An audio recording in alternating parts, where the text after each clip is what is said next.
Hi everybody, I'm Phil Fatika and welcome back to the Millcreek Government Channel. We're on Channel 9 or sometimes digitally.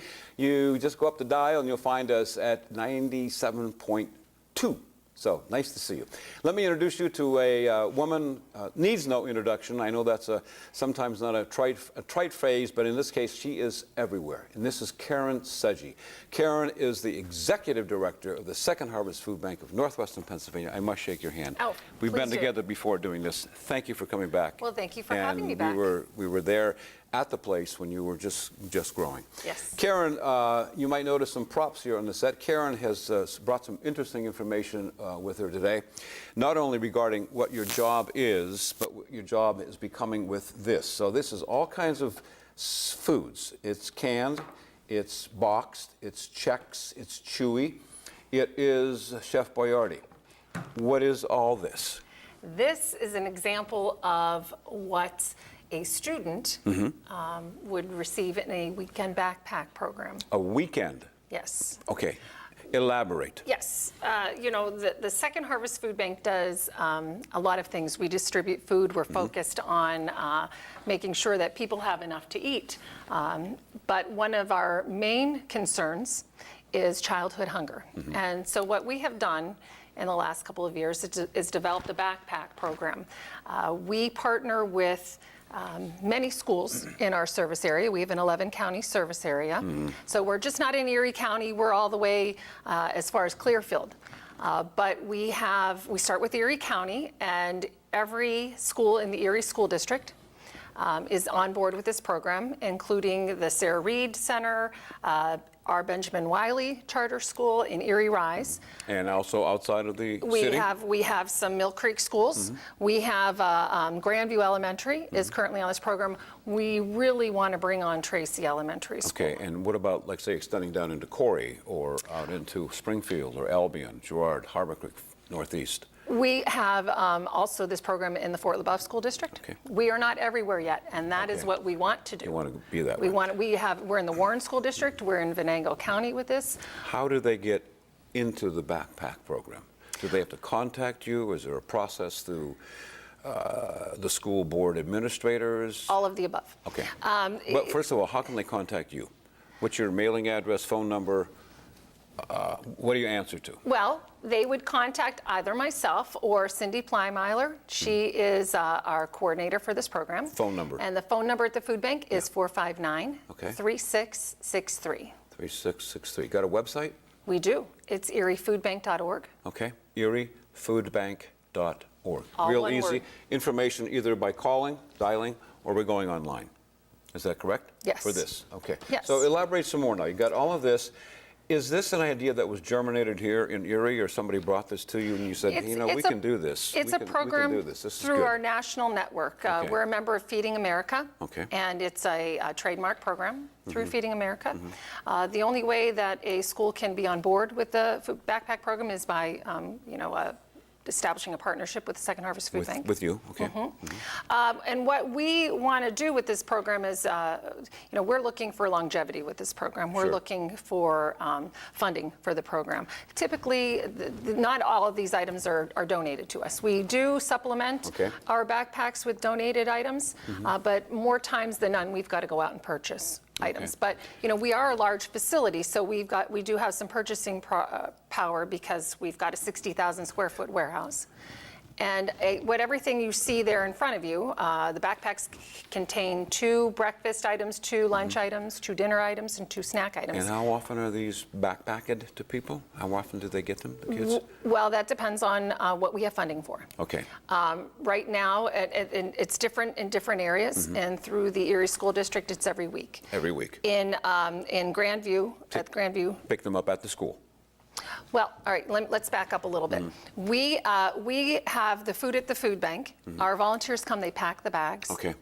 And then we work with the Erie School District to distribute them through the schools. Okay. We work with the Christ United Methodist Church in Millcreek to provide the backpack to the Grandview school. So there's different ways we can do this, you know, but it all works. yes, it does. Like an octopus, it all works. It all comes together and it gets distributed. It does. We try to keep it as streamlined as possible, but you know, we're flexible and we will keep our main goal as our ultimate Sure.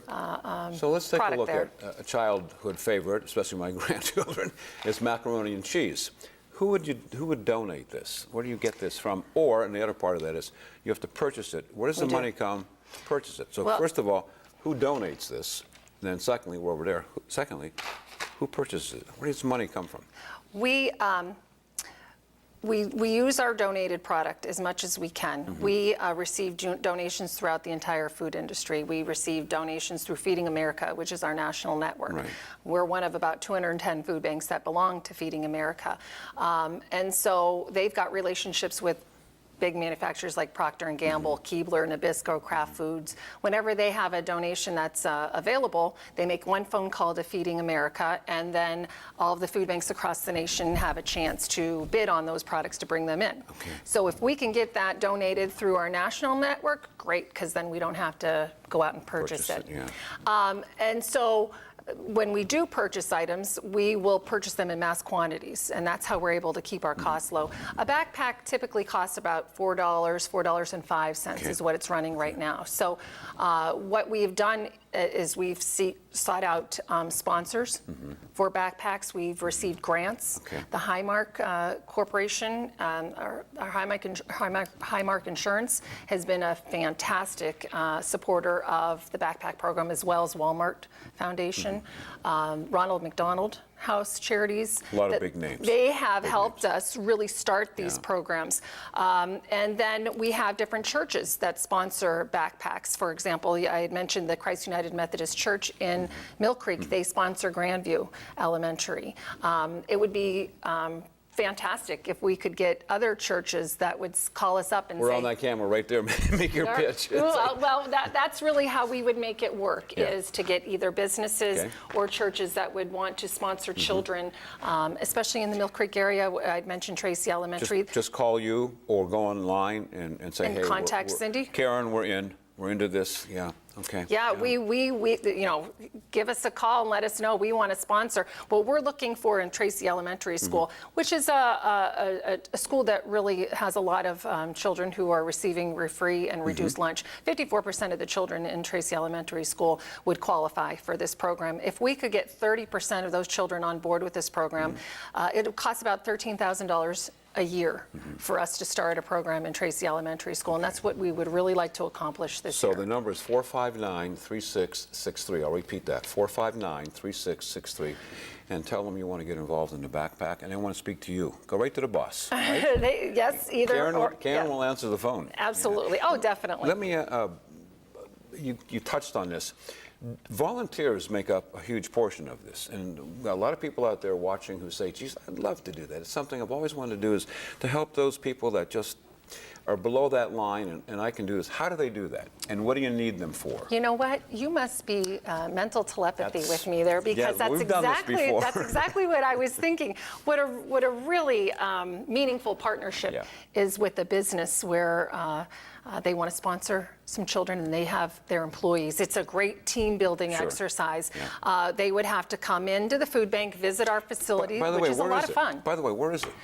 We're located at 1507 Grimm Drive in Erie, Pennsylvania. Right off. You're on over there. Thank you. Thank you. And where is that? Keep switching on me. Yeah. Here. We're right off of Green Garden, right off of 12th and Green Garden. Yes. And it's a big building, and you can't miss it. The Vashecko Industrial Park. We're apparently, from what I understand, our building is where the old 3B baseball field used to be back in the day. I'm an East Sider, so I don't know. You weren't born yet. Well, okay, maybe I wasn't. But I'm an East Sider, so I didn't even know anything about the West Side. But that's where we're located. Yeah. Now, let me, just a general question. I don't want to lose this question is, how much food do you distribute? And this is always amazing to me. You measure it in tons, is that correct? In pounds. In pounds. But we can convert it to tons. Give me pounds. Last in a year. we just finished our fiscal year. It ended June 30th, and we were just shy. We were 50,000 pounds shy of 12 million pounds. That's the most we've ever distributed in our 32-year history. 12 million Yes, pounds. that's quite a few zeros after the 12 there. Yes, it is. And that is, it's kind of a double-edged sword. When I get people, and you just asked me when we started here, how are things going at the food bank? I'm never quite sure how to answer that question because I love my job. I love what we do. It's a wonderful place to work. And you are the person that makes it that way. Well, I will say that. That's not true. That's not true because it's the people I work with. And that's true too. Yes. And the volunteers and the agencies and our board. And Yeah. it's just a great group of people to be involved with. And you've been there a little while. Oh, I've been there forever. I've been there for 24 years. Well, you started when you were 7. I was just a baby. Oh, no problem. No problem. Now, this is the backpack that you see here, all the foods, and I hope you grasp that. The food bank is on the cutting edge, though, of identifying so much. The childhood hunger statistics, but you're going to come out with probably the hunger study that you were participating in, and it's going to point, I think, when you start talking 12 million pounds and you're up, it's going to point obviously not towards things going so well. Generally speaking, what causes this? Why is more food being distributed? Well, I think it's a combination of different things. First of all, I think we're doing a better job reaching our entire service area. We do, in my opinion, and I know that I'm biased, but I think we do an excellent job distributing food in Erie County. And what we wanted to do was to provide that same amount of service. You don't just cover Erie County, you cover how many counties? 11 counties. 11 counties, in extending out as far Pennsylvania. as Clarion. Clearfield. Yes. Yeah, it's a wide rural area. Right, very much. And I think we're doing a better job getting food outside of Erie County. And one of the ways we do that is through our produce expresses. We had called them in the past mobile distributions, which we take a truckload of food and we go to rural areas. And right now we're going into Erie County as well because we're focusing on fresh produce. A lot of our agencies do not have the capacity to store perishable items. And so we fill our truck with predominantly produce, dairy items, some bread items, and some other things that we can supplement throughout our warehouse. And we'll go to different areas and distribute the food. We partner with our agencies who don't have storage for perishable items. And right when they're giving their items out, we're giving fruits and vegetables out as well. You guys are logistics model. I mean, they have to study you at the Harvard Business School. I mean, seriously, you are able to move stuff in and out in such an efficient manner. I've been there, and if you've never been there, it's quite fascinating to see how this all operates. There's jitneys lifting up things and taking them out and pulling them in, and people coming up and trucks coming in. And the last time I was there, you had the huge freezer and then the huge produce refrigerator, I think. And where does that food, what are those food, the perishables, where do you get those from? We get a good portion of them from our local grocery stores. Really? Wegmans. Yeah. Every day our trucks are out at Wegmans, which is a significant partner. So they know that they're not going to sell, or they're just being extremely generous? No, they know they're not going to. When you go through a grocery store, next time, take a look at the produce area. Everything is very ripe.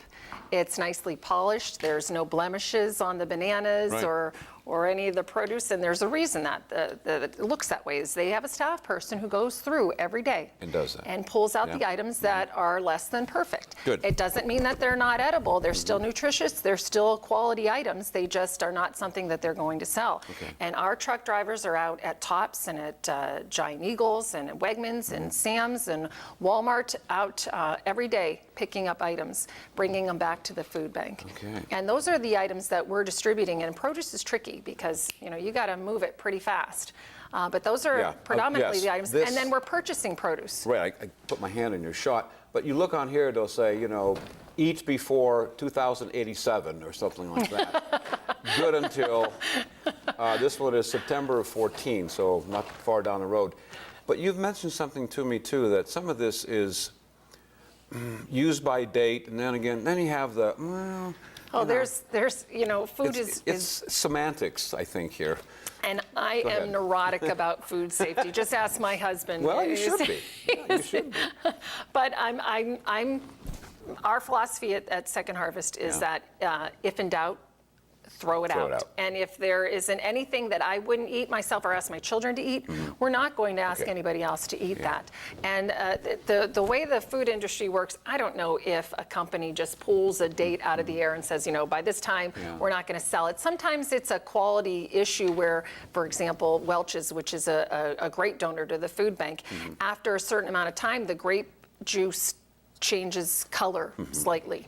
So it's not cosmetically appealing to a consumer, but it's still nutritious, it's still good. Right.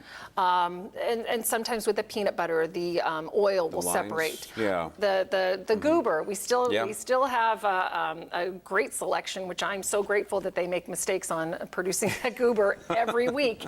But it's still nutritious items, it just hasn't passed quality control. Just because it says to best by or use by, it's good for quite a long time afterwards. Long time.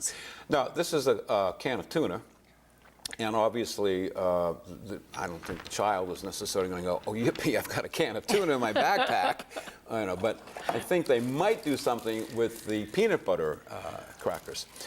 So this is obviously intended to go home and to be a supplement for. And how do you follow up and know that they're going to get this? How do you know that, that mom and dad or grandma and grandpa, aunt and uncle, whomever, are going to say, hey, this is for good eating here. This is for important that your child can be healthy. What we try to do with the backpack program is pick items that are easy for a child to prepare. For example, the Chef Boyardee that goes right into the microwave. Just take off the lid, and we look for things with the flip tops there. Or the cream cereal. Mushroom soup, the cereal there that kids could just open up. But we do we work with a nutritionist who gives us some recommendations. We want to make sure that we're providing quality nutritional foods, but let's be realistic here. My son, if I don't dangle dessert in front of his face, he's not going to eat his vegetables. So we've got to make sure that kids are getting something into their bodies there. So we do provide a wide range of items there. We do surveys with the schools in which we ask them to give us feedback on what do kids like, what don't they like. So we've had to adjust this throughout the years, but we give them a wide variety of all kinds of different items that we know that they're going to consume. Well, let's take the broader question. We've narrowed in on the backpack, and you've talked about what it is you have in there. You like to have volunteers be there for sure. But the larger issue is here, I think, and most people are aware of this, is the poverty that is associated with not just here, but our entire country. We are getting poorer and we're not eating as well, and that impacts you directly, besides being able to identify these people better. But the numbers are staggering. And especially perhaps in certain sections of Erie City and then Erie County, but not so much that Crawford, Warren, Ashtabula, Chautauqua, all these counties surrounding us are feeling that same thing. Oh, absolutely. You got an hour on that one. Go ahead. Oh, I could go on forever about that. We live in Erie County, which is hopefully everybody's aware of the issues in Erie County. And we do know that there's a lot of poverty in Erie County. 15, almost 16% of the people who live in Erie County are living in poverty. That's about 44,000 people just in Erie County. And that population of Erie County is 280,000. Yes, yes, yes. The number of children are disproportionate to the number of people, children in poverty are disproportionate to the national level of children in poverty. 22% of the children in Erie County are living in poverty. That's a staggering number, and that's why we've really focused on programs like the backpack program. It's a number that shouldn't exist. And it's getting higher, worse, or holding. Oh, I'm always optimistic. My glass is always half full. So I like to think that things are getting better, although we haven't seen that with the number of people who are visiting our member agencies. That's become, that has been pretty constant for the last 4 years. So I'm not expecting to see any significant change in that, probably more, because there's a lot of people who are struggling day to day. They have to choose between whether they're going to buy their medicine for a sick family member, or whether they're going to pay their rent or their utilities, or they're going to buy food. The problem, hunger is a symptom of poverty. If we could solve poverty, there would be no need for an organization such as ours. Right. And if I could solve poverty, I would not be sitting here right now. But I can be part of the solution to solve hunger. And you're doing wonderful things, believe me. I know it's a Sisyphusian kind of a thing. You get that rock so far up to, and you don't quite get over the hill, and it comes tumbling down again. But people recognize who you are and what it is you do, and the people that you work with, and the people that come and get the food and distribute it. They know all that, yeah. And you just do wonderful, wonderful things. Let's take it a little bit farther, and let's project out a little bit. Where are you going with this? Will this continue to, not like a business model here, grow? I think you'd like to see it shrink, as you just said. You'd like to see me lose my job, in a sense, not literally. I totally agree with you. That would mean that our society is in a good place. Yeah, yeah.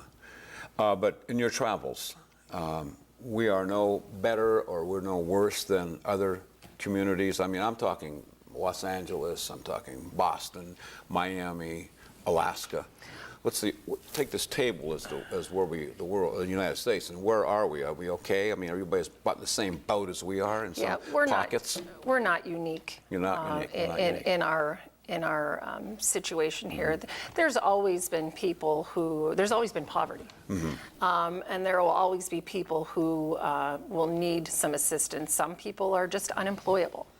Right. And some people are ill, and some people have different circumstances. The list is very long as to why they find that they are in need of a food pantry or soup kitchen or a shelter.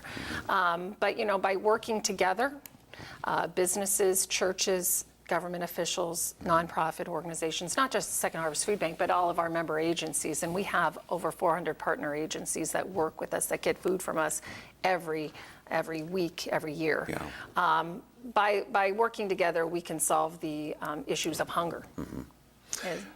You mentioned earlier that you're looking for partners, and that middle camera is the one you want to make your I'm sorry.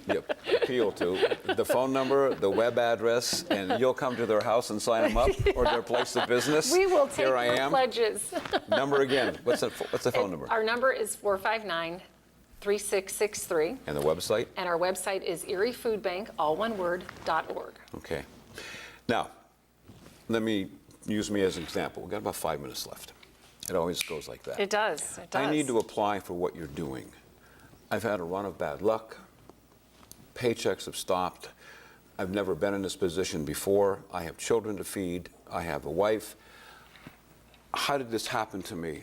Oh my God, I'm so depressed. What do I do? Where do I go first? Well, Church? Business? You? You know what I would do? Because a lot of people want that confidentiality. You can go on our website at eriefoodbank.org, as we'd mentioned, and there's an agency locator there. You can type your address in there, and it will bring up the 3 nearest food pantries to your home. And you can click on the agency, and it will tell you when the agency is open, what kind of criteria they are looking for. They want to serve people in their area, so you can make sure that you're living within that area, what kind of identification you would need to bring, and then you can go and visit that food pantry. So as long as you fall within those income guidelines. Now, there's also been situations where people don't fall within those income guidelines, but because right now is when they are suffering from experiencing some difficult times. we have always encouraged our agencies to help people no matter what, and then refer them back to the Second Harvest Food Bank, and we can make sure that they're getting to a food pantry that's close to their home. It's easy and accessible to their family. And I may want to add that if you don't have access to a computer, that the Erie County Library has computers that are open for you. In any of the branches around anywhere you live in the county, there are computers there, and you can log on using those computers absolutely free. There's no charge whatsoever for that. Or they can call us. Yeah, They can call. pick up the phone and call, and one of our staff people will help them find a food pantry. Okay. You got a lot of papers in front of you and a lot of numbers that these are crunched, and they come out with data, and it's all, I believe, also good with what you do. But I want to take the last couple of minutes here because I think this is the initiative that hopefully is going to get a lot of traction and a lot of media attention, and that is the backpack that you are starting, using it and packing it with nutritious foods to give to the children. And you've got about 2 minutes to wrap that up, so it's all yours.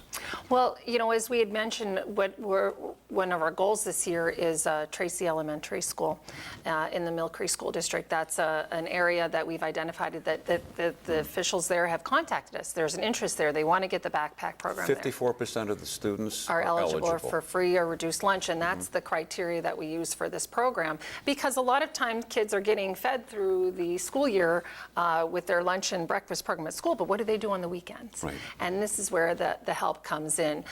So we're looking to raise $13,000 to bring Tracy Elementary School on this year. In addition to that, we have the Waterford School District that's on board with this program, and we have funding for that school district up until the end of December. And I need to identify another donor to help the Waterford area. Once we start a program, we don't want to stop it until the need is not there anymore. Sure. And that's not the case here. So we're looking for businesses and for churches to sponsor children to come and help us pack the backpack. We will coordinate that with you. We'll work with your organization any way we possibly can. And not only people are going to find that not only do they enjoy coming to the food bank, but they feel good about what they're doing. And you can bring your children to come along with you and help pack the backpacks. And we didn't touch on, but I got about a minute here, I'm going to just take a little of your thunder, that you have a garden in Mercyhurst Northeast that will be harvesting shortly? We do. And that's nice. We are always encouraging farmers and area just individual people who have their own gardens to donate produce to the Second Harvest Food Bank, but we have partnered with the Mercyhurst College in Northeast. We have about a ½ acre of land, and that needs work done to it. We're expecting to harvest about 15,000 pounds of fresh produce. So, congratulations. Thank you. Thanks for your time. Thank you very much for having me. And definitely, thank you for your time. Karen Seji, Executive Director of the Second Harvest Food Bank of Northwestern Pennsylvania. A huge reach, a big heart. Have one for them too. You can reach them very easily, 459-3663, and say, I'd like to help out, and here's how I can help you. For now, I'm Phil Fatica. Take care. Until next time.